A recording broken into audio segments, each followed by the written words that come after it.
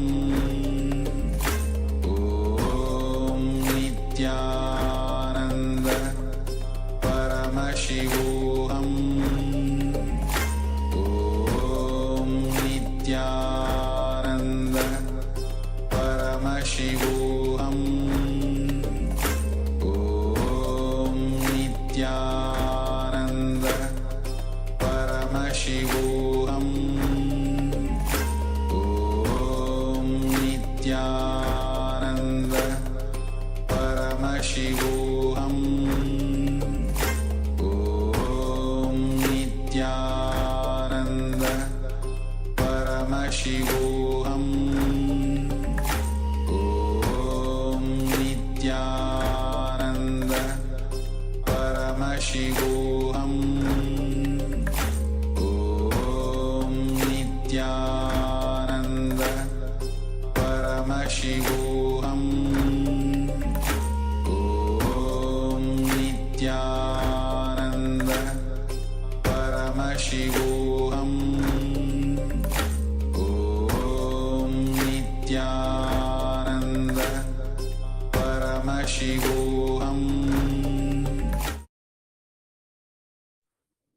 Nityanandam, and welcome back. I'm Sri Nithyananda Maharaj, and I'm going to be the Acharya for the next few sessions. I welcome all the participants back to the program, and I hope you're able to see and hear me. So with this, let's now move into the next session. In this next session, as today we are learning about the body and mind and the Shiva Sutras, today we are going to be learning about how to go beyond the body and mind, experience the true natural zone. The Shiva Sutras are a beautiful scripture which Paramashiva himself revealed to the Devi Paramashiva Shakti. The Shiva Sutras are also called Vijnana Bhairava Tantra. So this Vijnana Bhairava Tantra is a very, very powerful scripture where Paramashiva reveals more than 108 different techniques and powers to Devi Paramashiva Shakti. That is where we get the scriptural reference, the technique for completion, third eye, and so many other power manifestations and powerful cognition techniques. So now let's enter the Shiva Sutras.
and gives you the clarity, you are not what you think. You are not what you are thinking as you. Be very clear, Kshana means the gap between one thought and the other thought. It is not second. So, now you need to understand the circle. This is the NS, neutral space. Nithyananda Swami. This is the NS, neutral space. This is the incoming breath. This is the outgoing breath. For you to understand, I expressed this as more space and this as less space. But Shiva says, this is equivalent to this. Because the gap between one thought and the other thought is Kshana. Gap between this thought and this thought is what he calls as Kshana. And he says further, whether you give your attention or not, this space and this space, the NS, the neutral space and the incoming breath, both spaces are equal. But we think this is more because we give too much of attention to it. Even if you give too much of attention to it, this is not more. Let me give you one small example. If you are sitting with somebody with whom you feel completely comfortable, in tune, you are just relaxed. Even if 2-3 hours passed, you will not know how time flies. Suddenly you realize, oh God, it is already 8 o'clock. I have to run. I have so much of work. Otherwise, if you are sitting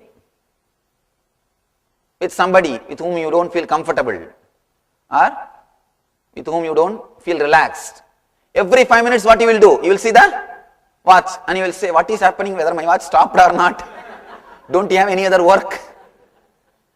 If the number of thoughts are more, it is hell. If number of thoughts are less, you are in heaven. Be very clear, if number of thoughts are more, chronologically same time, but psychologically you feel time is more. Because you give more attention here, you think you have more thoughts here, you think this space is more than neutral space. The breathing space, breathing time is more than the neutral space. Please understand. Because you think you are having more thoughts, because you think you are interested in thinking, because you believe you are interested in thinking, because you give more emphasis on your identity, you may think the incoming breath time and the outgoing breath time is more than the neutral space, but in reality it is not. It is just psychological game. The kshana of this and kshana of this is one and the same.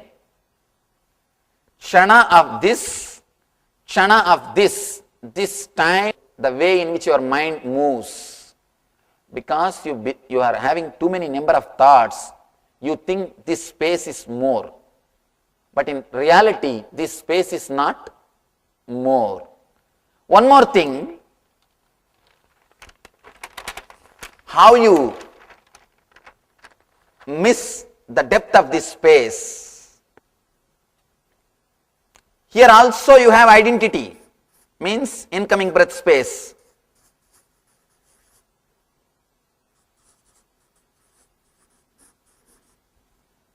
Outgoing breath.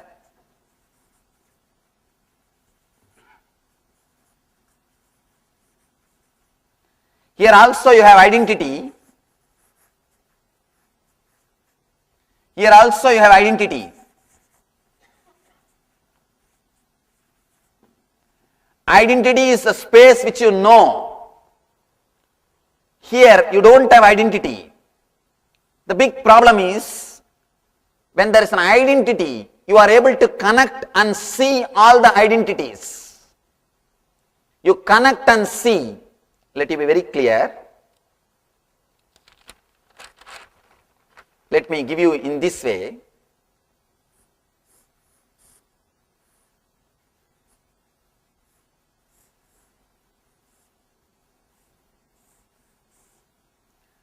This is the incoming breath.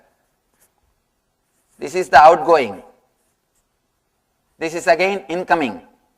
This is NS, neutral space. This is neutral space.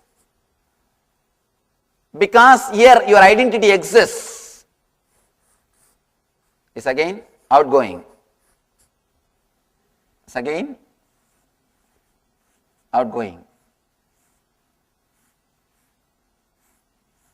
NS, neutral space, neutral space. Here your identity exists. Here also your identity exists. Your identity exists in this space. Constantly you can connect and see you are connected. But in this gap, because your identity doesn't exist, you don't connect the gaps and see. For example, the thought which came to you 10 minutes ago, the thought which came to you 10 years ago, thought which came to you 20 years ago, they are independent, unclutched, separate thoughts. But thoughts have got identity. Because they have identity, you connect them and see the thought which happened 10 minutes ago is number 1. Thought which happened 1 year ago, number 2. Thought which happened 10 years ago is number 3. You can connect all of them because they have identity. But the gap which happened 10 minutes ago, the gap which happened 1 year ago, the gap which happened 10 years ago, you don't connect them and see that you are constantly experiencing gaps. The suffering, the depression which you had 10 years ago, the depression which you suffered 7 years ago, the depression which you suffered 3 years ago, the depression which you had yesterday, all of them are independent, individual, unconnected thoughts. But because they are thoughts, you start connecting all of them and create the shaft of depression. You have an idea that your life is depression. For last 10 years, I am suffering with depression, Swamiji. You create a big shaft. You take all these unconnected, unclutched pieces. Each bit is an unclutched bit. You just take all the unclutched bits, you connect all the shaft and create a shaft. If it is a pain shaft, you try to break it. If it is a joy shaft, you try to increase it. You don't understand, you can neither break the shaft nor elongate the shaft because this shaft doesn't exist. Whether you see it or not, it is pure imaginary shaft. It is pure imaginary shaft.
as long as your body is moving, you will never experience the emotions, the intensity of the emotions. You will not experience the flood of emotions. You will only lock your body completely. You will experience the neutral zone Shiva consciousness. So with this understanding, let us now enter into a small internalization exercise to understand this powerful cognition. So if we see in our life that many of these instances where our emotions take over us happens, and we are now going to be learning how to go beyond them and experience reality as we want. So now let us enter this beautiful technique.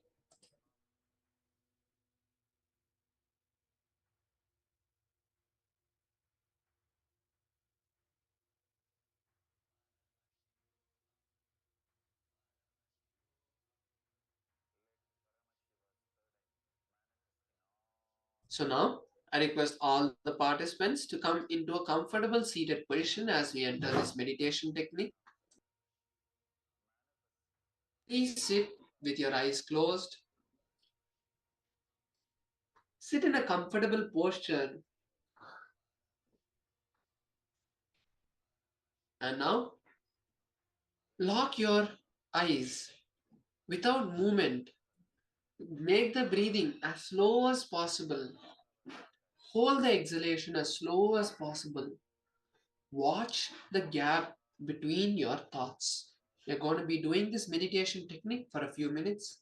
Try to see the gap between the inhalation and the exhalation, the thought between the gaps.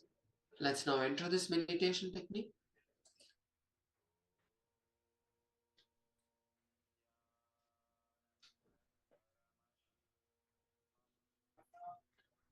Now please be seated in a comfortable position. Watch the inhalation and exhalation.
Yes, sir.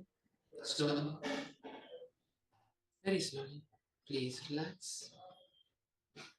And with this, we come to the end of this beautiful meditation process.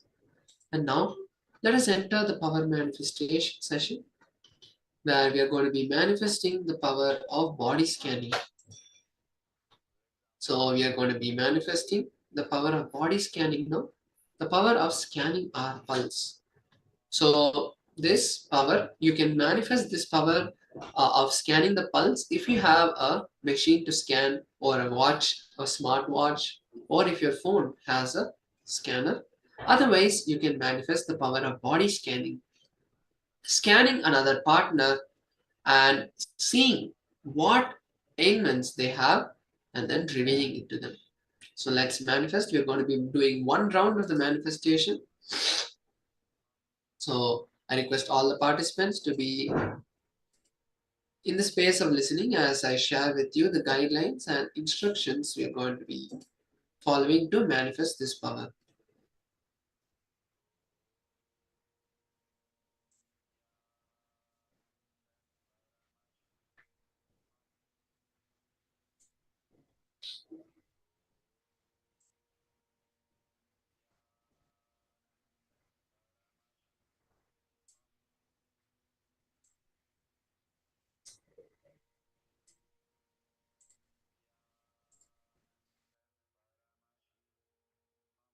Yes, so what are we going to be doing in today's power manifestation? We are going to be connecting with a partner, and then you will write down the pulse at the start, and then you will scan the partner for a few moments, and whatever Swamiji reveals to you, you will share with them, verify, and after the manifestation, you can share in the chat what you have seen. So now let's manifest. You can connect with a person and then scan them, share with them what you have seen, and then after the manifestation, you can verify your revelations and then share what you have manifested. So let's enter the manifestation now. Let's all connect with the partner now. And then once you connect with the partner, please start the manifestation with them.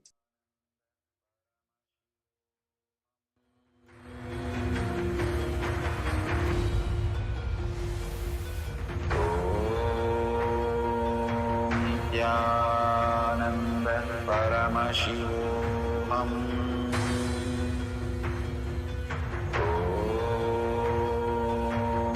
Nityananda Paramashivoham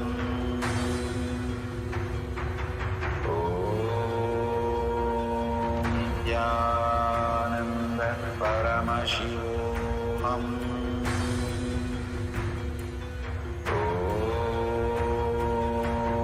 Nityananda Paramashivoham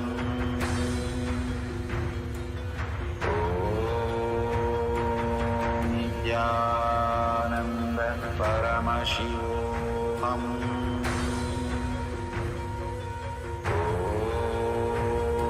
Nityananda Paramashivoham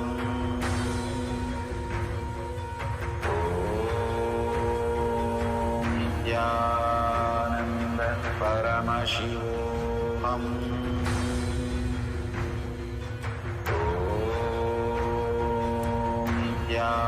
Nityananda Paramashivoham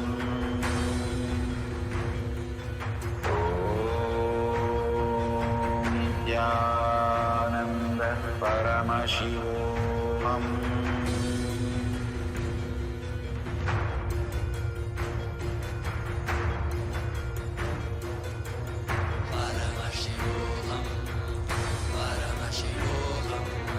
Let Paramashiva's third eye manifest in all our third eyes. Let the Amrita pour, let the Vanni open up, manifest in all of us.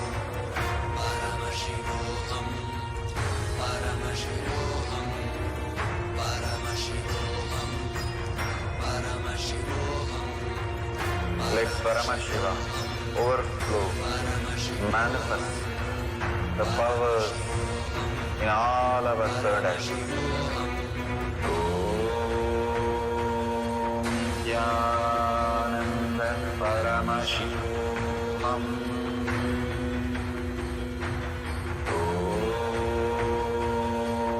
Yananda Paramashivoham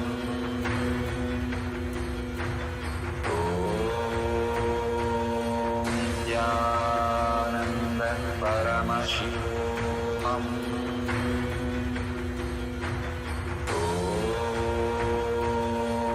Yananda Paramashivoham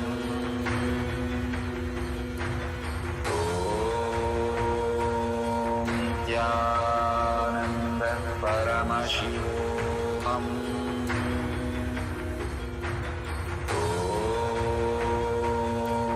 Yananda Paramashivoham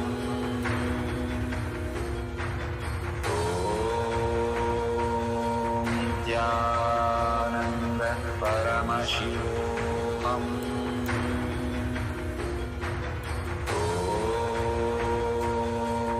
Yananda Paramashivoham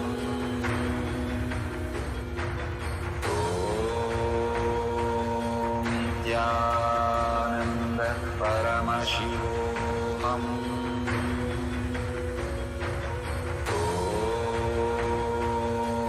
Yananda Paramashivoham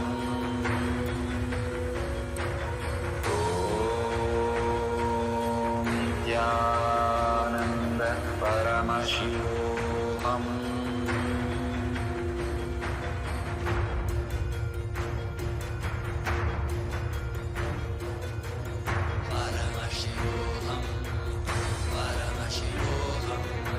Let Paramashiva's third eye manifest in all our third eyes. Let the Amrita pour, let the Vani open up, manifest in all of us.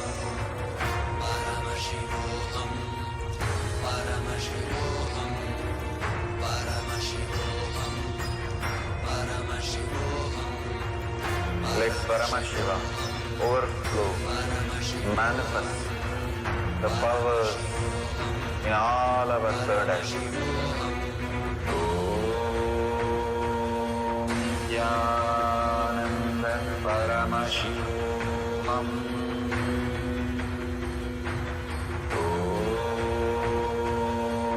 Yananda Paramashivoham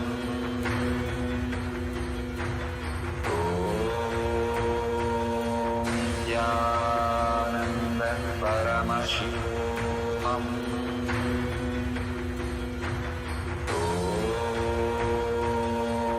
Yananda Paramashivoham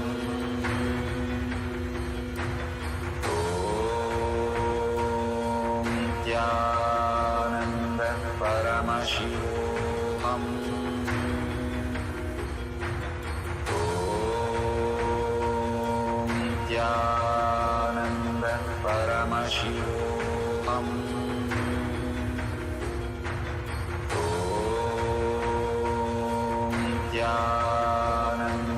Paramashivoham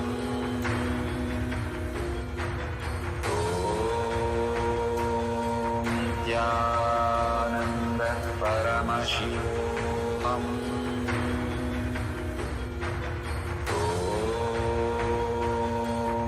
Yananda Paramashivoham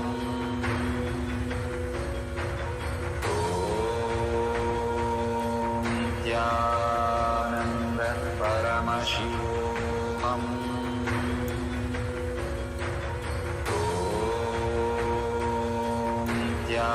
Yananda Paramashivoham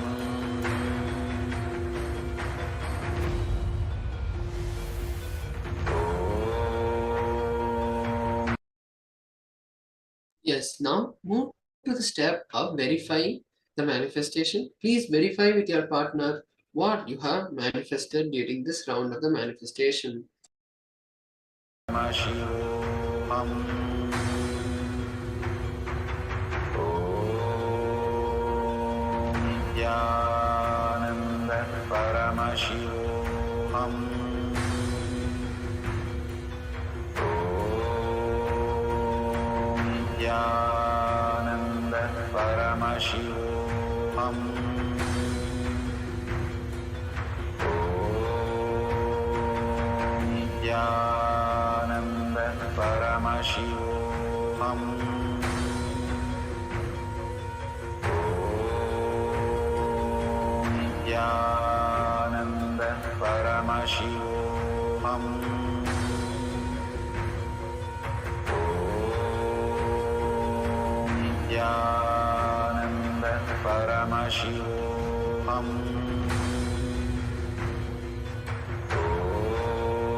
Let Paramashiva's third eye manifest in all our third eyes.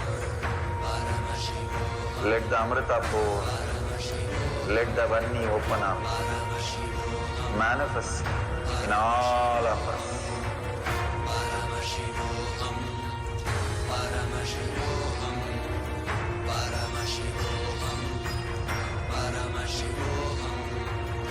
Let Paramashiva overflow, manifest the powers in all our third eyes. Yananda Paramashivoham.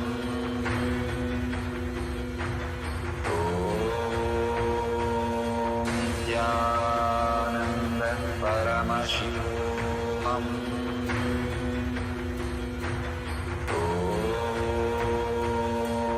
Yananda Paramashivoham.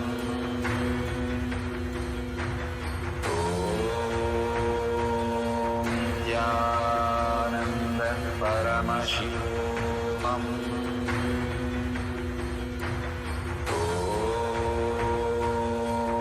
Yananda Paramashivoham.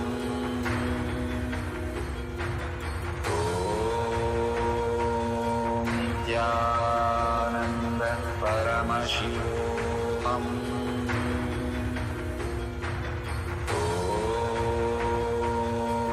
Yananda Paramashivoham.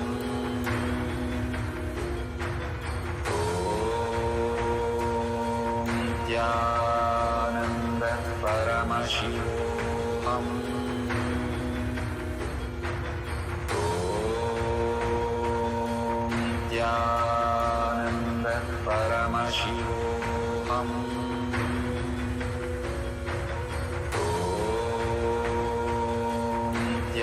Yananda Paramashivoham.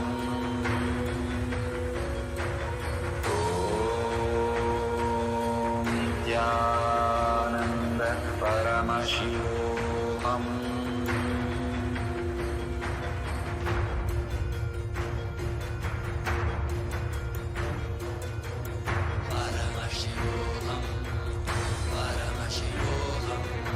Let Paramashiva's third eye manifest in all our third eyes. Let the Amrita pour, let the Vanni open up, manifest in all of us.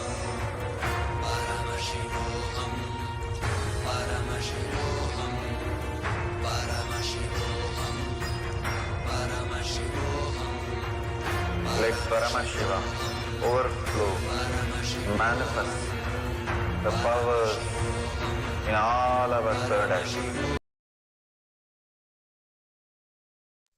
Yes, and with this, we come to the end of the manifestation. Now you can share what you experienced during the manifestation and all the different manifestations that happened, what you had seen correctly in the past partner that you scanned. So with this, now we'll be moving into the next session. So in this next session, we are going to be learning about the power of sound from the Shiva Sutras. So I request all the participants to be in the space of listening as we see the power of sound.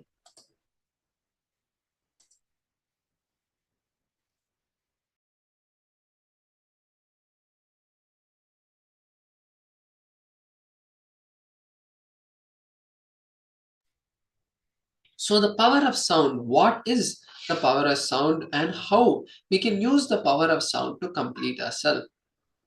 The first understanding we need is, where did we come from? The frequently asked questions answered experientially.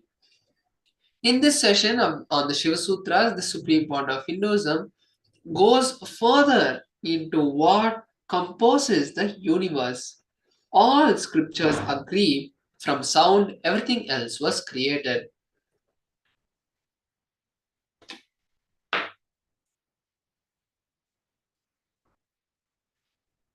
We're going to be learning about Sanskrit, why it is known as the divine language, how you can tap into the power of sound, and the technique to enter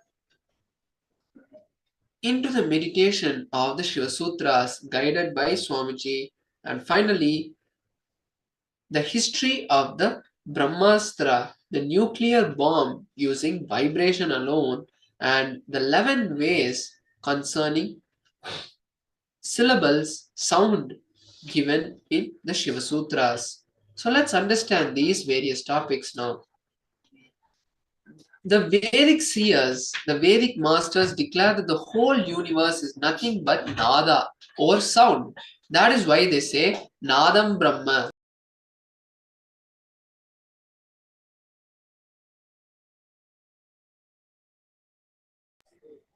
The whole cosmic existence is nothing but vibrations of sound.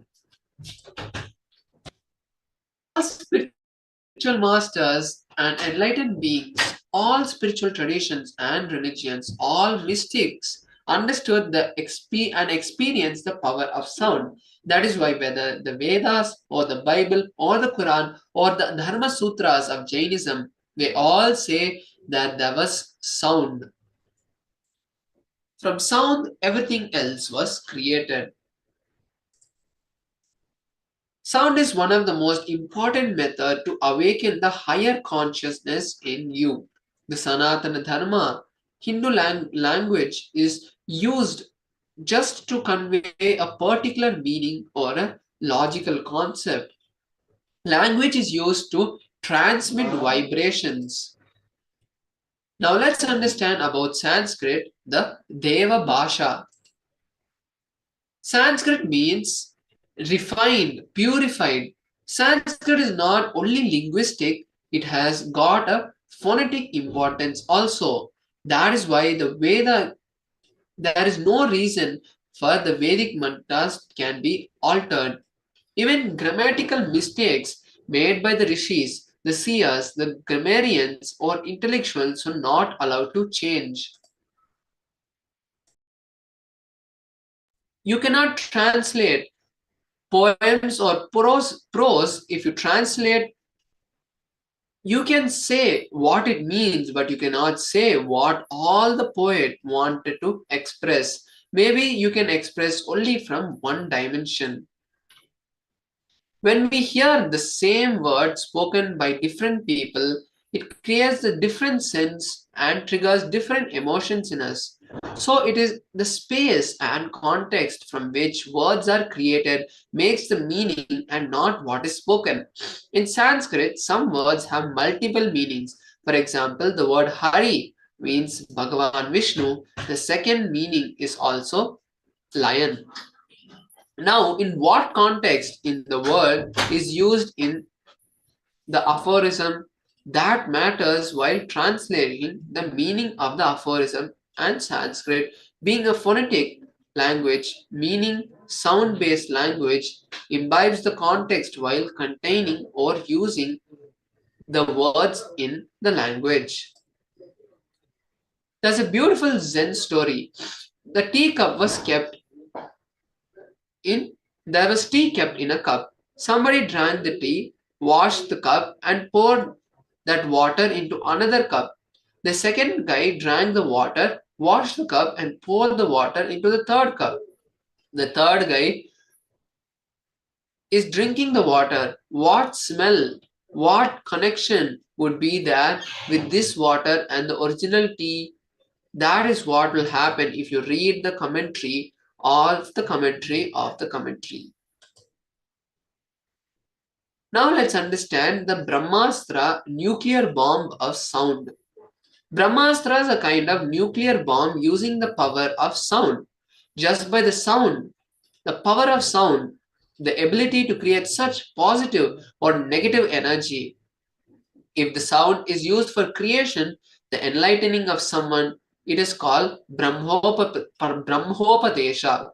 If it is used to destroy somebody, it is called Brahmastra.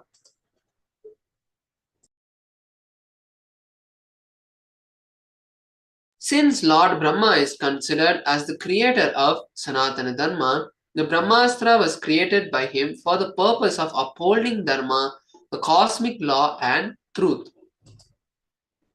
Brahmastra, this weapon, is a gift by Brahma's fifth head as a tip and capability of destroying the whole world. The Brahmananda,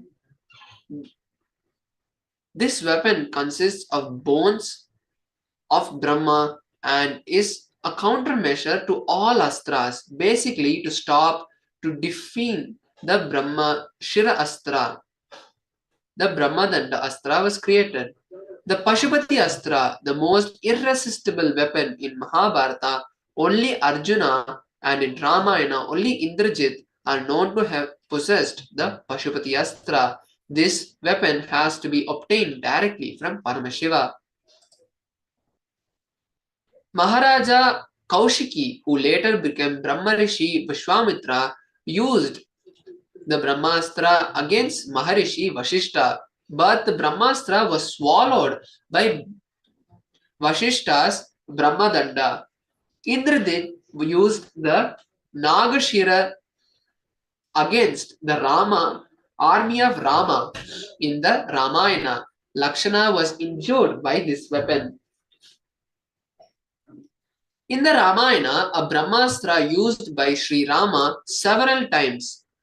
Once against Jayanta, when he hurt Sita, against Maricha in the last encounter, and finally the Brahmastra was used in the last battle where the Ravana was killed by Lord Rama.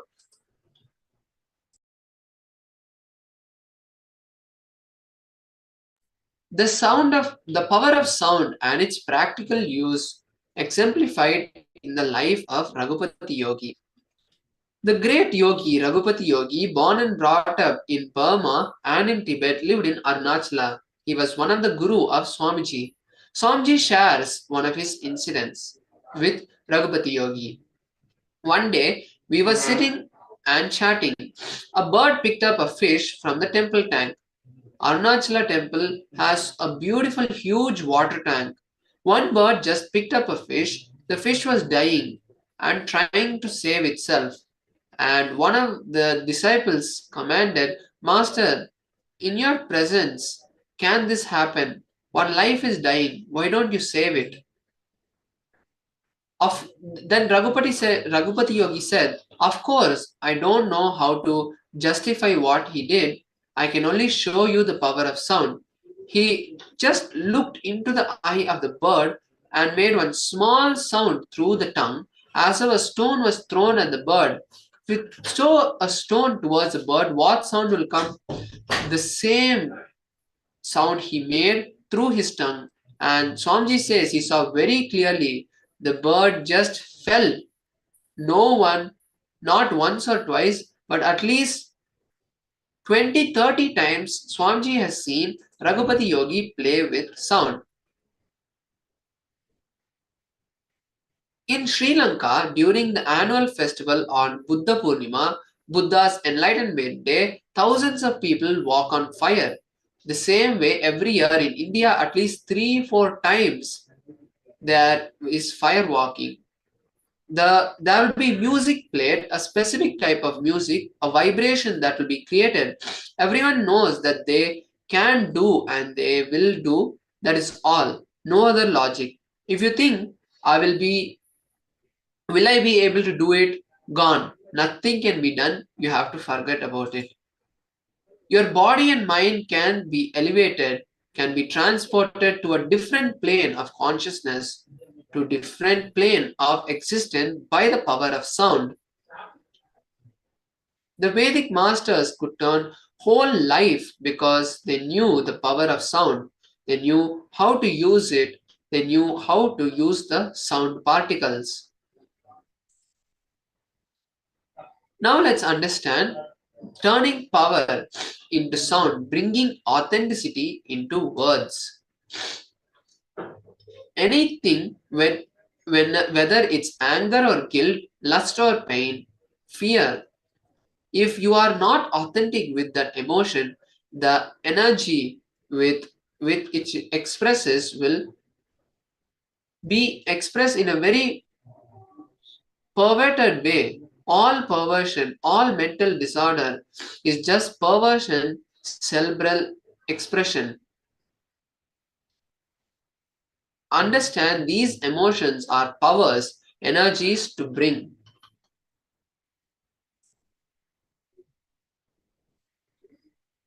So now let's understand the power of sound from Swamiji as he shares a meditation technique to tap into this beautiful energy source of sound.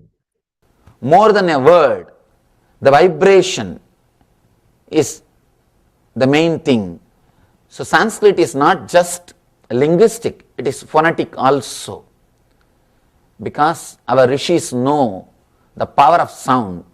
They know the power of sound. I can say thousands of stories to prove the power of sound.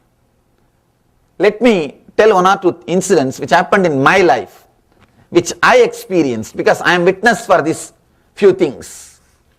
Instead of telling so many stories, I can tell so many stories from our tradition. Even the power to curse is nothing but power to handle the sound.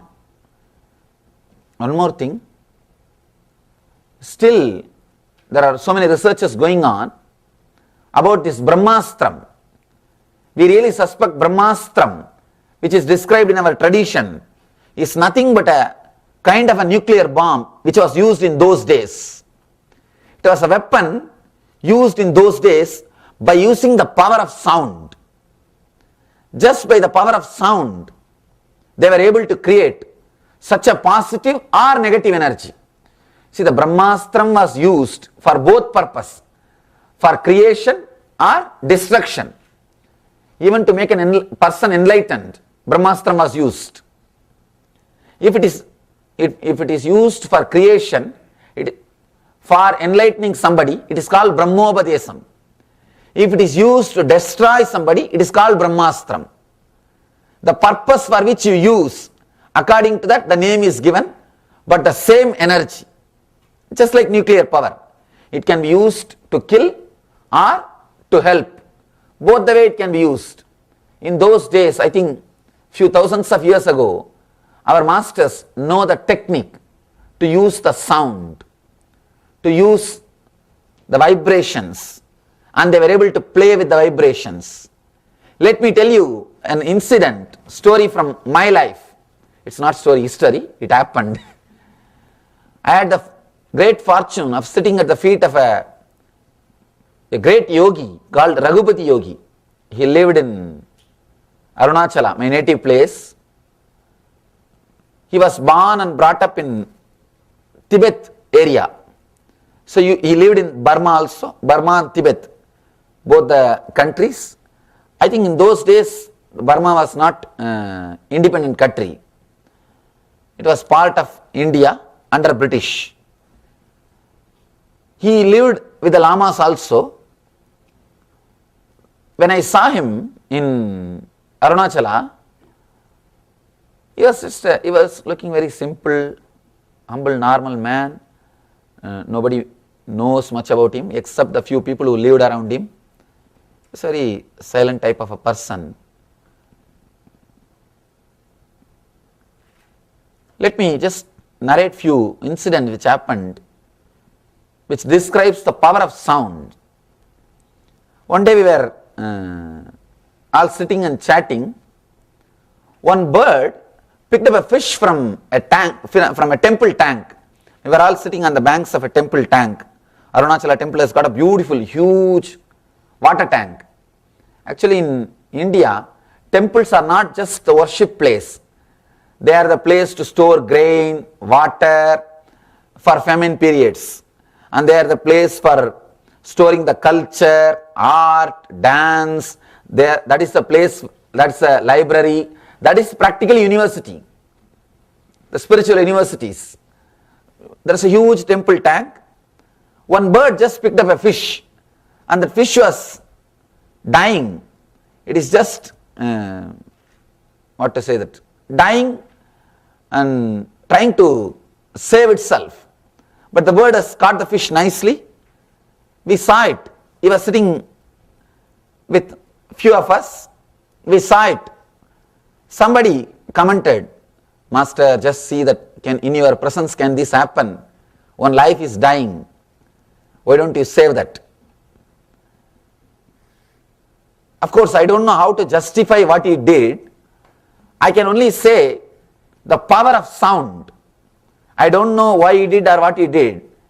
He just looked into that bird and made a small sound in the tongue. Through the tongue, he made a sound as if a stone is thrown at that bird.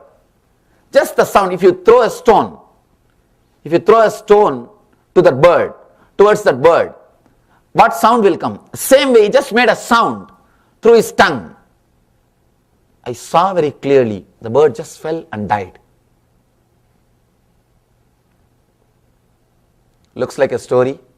Sorry if I am not able to connect with your logic. Please forgive me, excuse me if I am not able to satisfy your logic, but I saw it with my eyes. I can't help.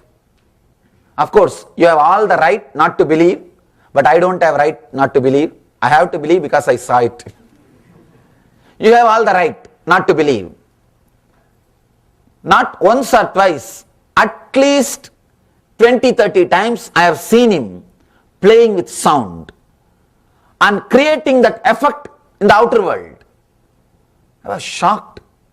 Just one sound, as if a stone is thrown, aimed at the bird and thrown.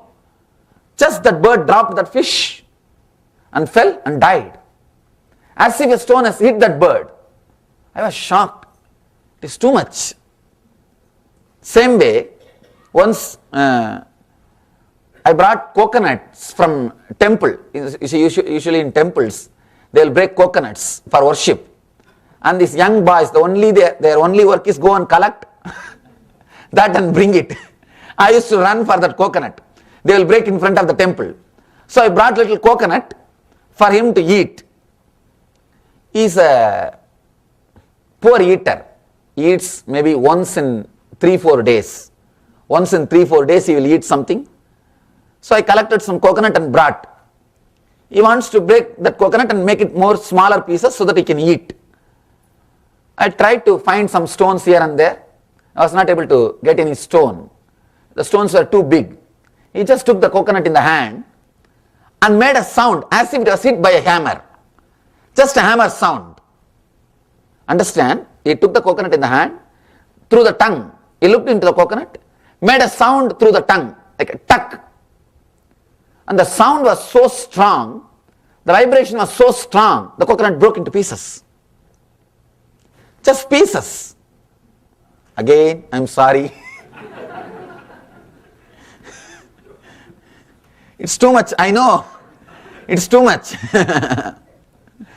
And too much to talk to a person who is born and brought up or who is living in the West to say all these words. You see, in the East I can tell all these words, people will simply connect.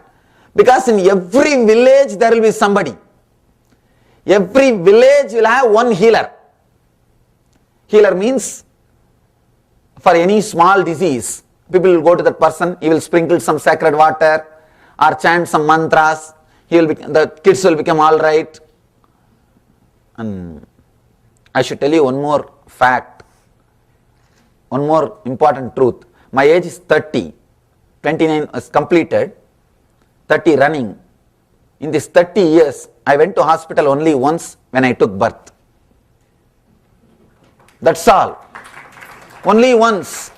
No allopathy medicine, no vaccination, no other injections, nothing. When I was taken, when I took birth, of course, mother went, I did not go. Once I came out of the hospital, over.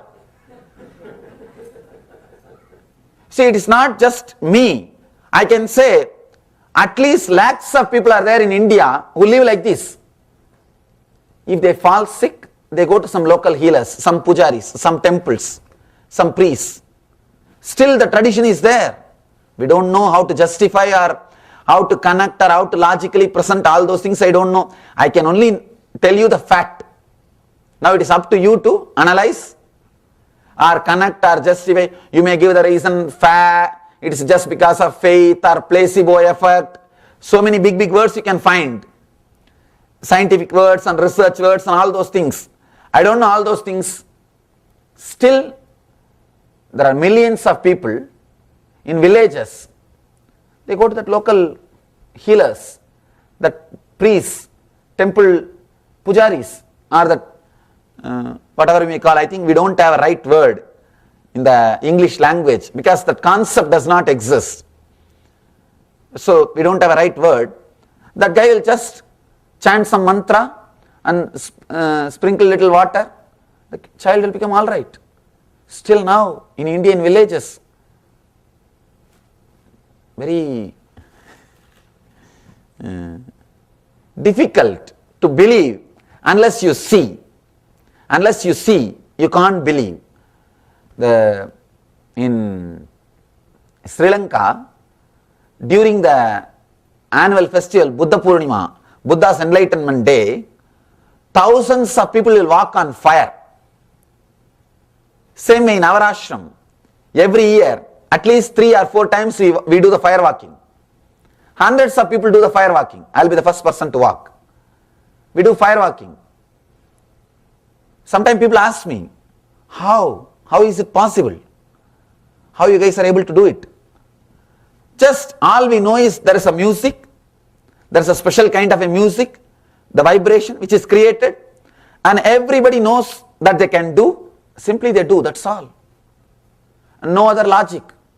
If you think, will I be able to do? Gone. Nothing can be done.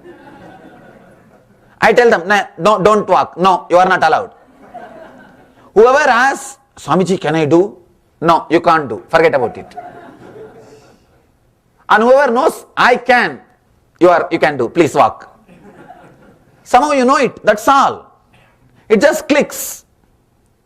That very sound, when that vibration is created, they are made to meditate for 10 days before they do that fire walking. In the 10 days, their body and mind is prepared with chanting, vibration, meditation. They create a peaceful thoughts. Let me be in peaceful. Let my body and mind be completely integrated. Let the whole world be in peace. Your thoughts have got powerful impact on the outer world. When you create so much of peace, when you create so much of feeling connected to the nature, nature does not disturb you. Person who has created enough energy to connect with the nature will not have doubt when he sees the fire.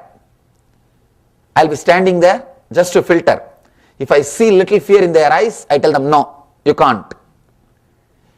If somebody walks with doubt, he gets hurt. If the person does not have any doubt, he is very clear. I know, I can do, he never gets hurt. He never gets hurt. It is a simple feeling connected. Just something clicks and you are there, nothing happens. How to logically describe? No way to logically describe. Something happens, that's all we can say. There is no logic. There were scientists from Wisconsin University went to Sri Lanka to do research on this firewalking. How this is possible? It's not just 5 feet or 10 feet, understand, 60 feet. 5 feet you can just jump. 2-3 steps you can just jump. It's not 5 feet or 10 feet, 60 feet. And at least 10 steps you have to put, not 20 steps, because you can't put 10 feet one step. Maximum you can jump 3 feet. Of course in the fear maybe 4 feet, not more than that. So at least 20 steps you may have to put. And live charcoal, fire. Very strange thing. People are able to manage, and nobody gets burnt, or and even clothes, even the cloth which they wear. It's very surprising. Anyhow, but the scientists are not able to give any logical reason why it is happening. Because the scientists, they tried, they got hurt, they got burnt. They also tried, but they got burnt.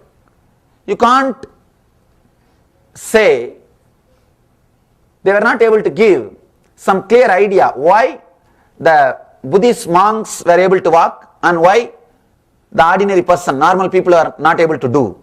They did all possible researches, the blood checkup or whatever they can do. Beyond body, there is something. Beyond the body, there is something which comes to play in that space. That's what we call power of sound, power of vibration. There's a particular music, and people even who walk on the fire, they can walk only when the music is created, when that vibration is created. Means your body and mind can be elevated, can be transported to a different plane of consciousness, different plane of existence by sound.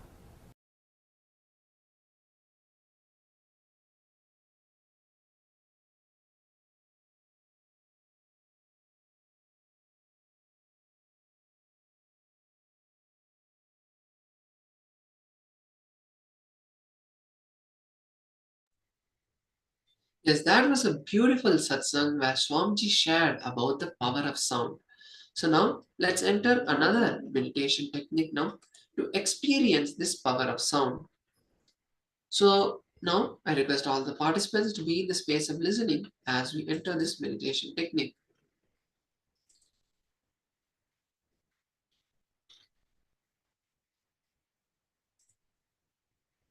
So now let's understand this technique of creating the power from sound. Paramashiva gives us the technique for two things: how to connect yourself, elevate yourself to the level where you can use the power of sound, how you can use the power of sound to achieve enlightenment, evolving yourself beyond yourself. Let's understand this technique now. When you create a particular sound, your mind will be occupied with that sound, especially loudly. If you use the word internally, your whole being will not be integrated. So, creating sound loudly will let others also listen. Here, Shiva says, start loudly, only then you will be listening to yourself internally. So, now let's enter the meditation step, meditation technique. The first step is falling into the meditation. Start with a loud voice and slowly find the whole inner being filled with that voice.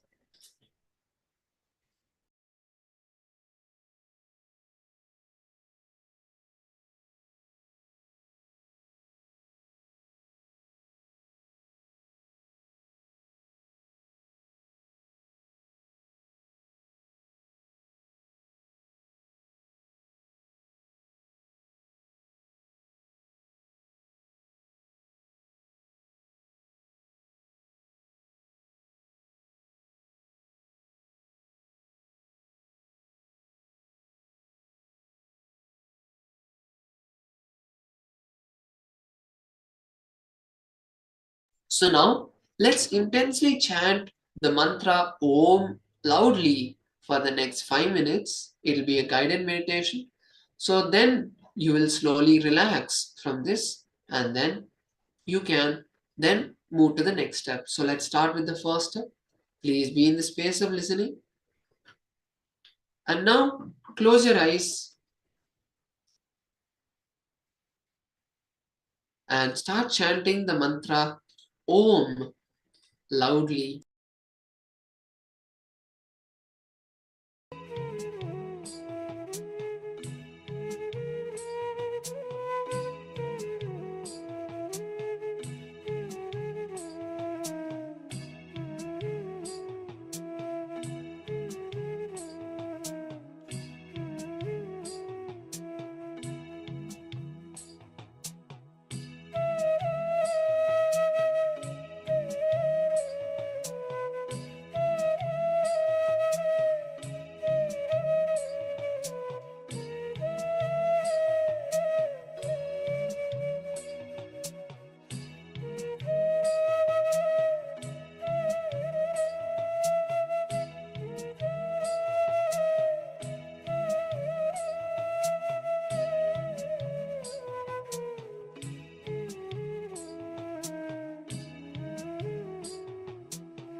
Now, relax.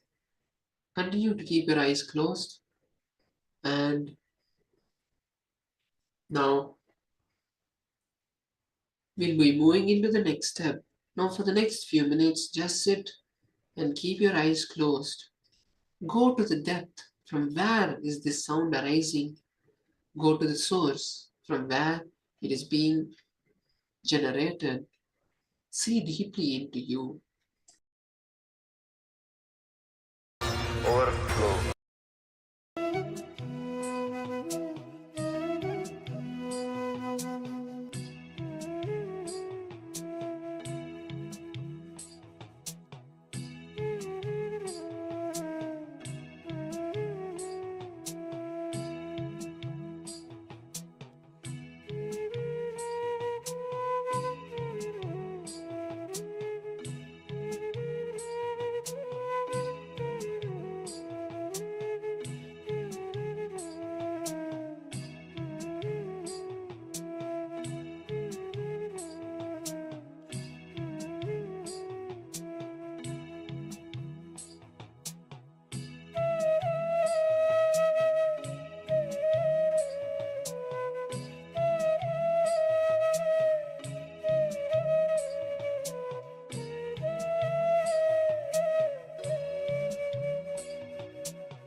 Just now, relax.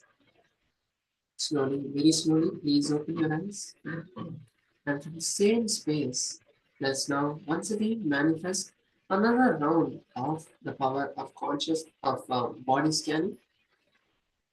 I request all the participants now to once again will be scanning the blood pressure of another person or scanning the body based on what you have. So now we'll be manifesting another round of the body scanning. So please once again connect with the partner. After you connect with the partner, take a few moments to scan them, share with them what you have seen, verify, and then you can share with me also in the Zoom chat what you have seen in this round of the manifestation. So now let's enter the manifestation. Let's all now contact the person. You can scan their body, or if they have a particular machine to scan the pulse, that is good. You can then scan the pulse. They can measure the pulse, scan it, and then reveal to them. Otherwise, you can manifest the power of body scanning. Just scan them and see what problem they hold. Please begin now.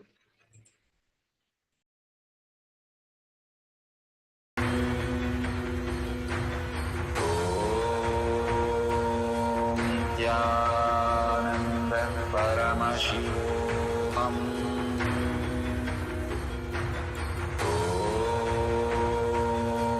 Nityananda Paramashivoham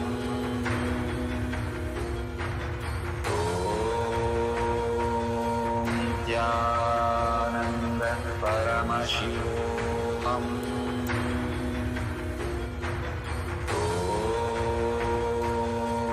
Nityananda Paramashivoham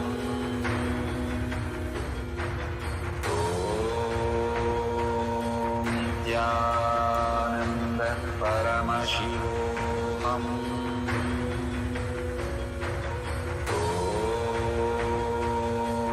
Nityananda Paramashivoham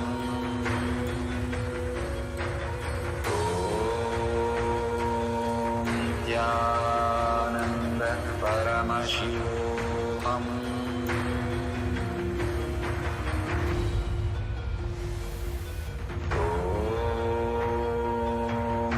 Nityananda Paramashivoham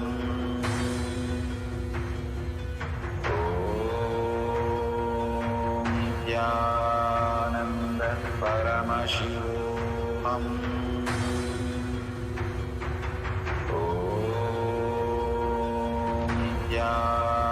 Nityananda Paramashivoham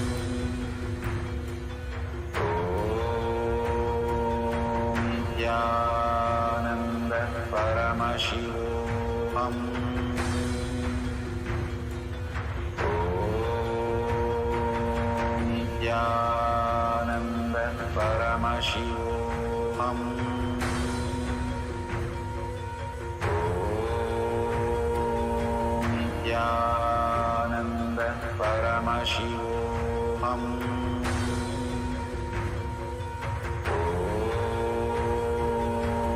Nityananda Paramashivoham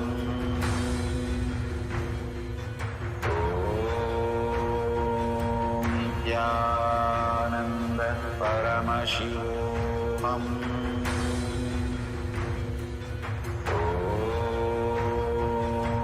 Nityananda Paramashivoham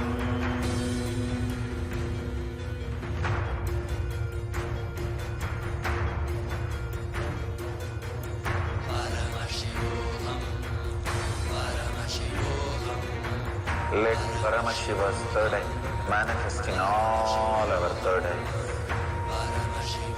Let the Amrita pour, let the Varni open up, manifest in all of us.